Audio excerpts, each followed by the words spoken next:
Улаанбаатар даваа гарагтгийн нэгтгэн сэрлээ.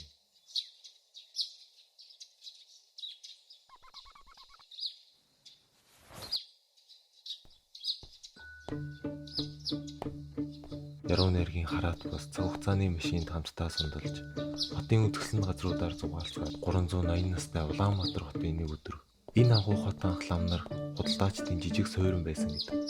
Одоо нэрнээсээ эхлээд бүх зүйл нь өөрчлөгдсөн байна. Гутлын 22 өглөөний гудамж хүнсний 10 дугаар дэлгүүр хандан харин энэ домогт түүцнүүд байсан. Бүх төрлийн жижиглэнгийн барааг сайхныг хүртэл төвлөрүүлэн зардаг байсан дүрлжин мохлогуудыг хомруулан нурааж харж байгаачлан юу ч үгүй хоосон талбай болгосон байна.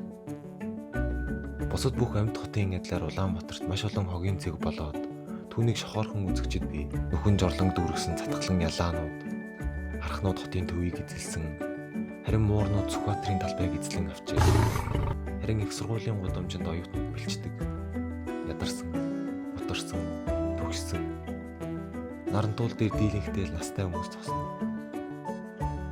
Тэд монголчуудын амьдралын бүх нууцыг мэддэг. Автомашин, аль ч талаараа сайхан мэд. Сигнал даадал, гулгаадал, урд хэтрүүлээд маш их хортотоо ялруулна. Яндагийн бохирдлыг ярих юм биш. Амь насанд аюултай, байнга дүүцрэл үүсгэн. Цаг өөрийн үндэсний төв. Дундаж хурд тунц 332 мм.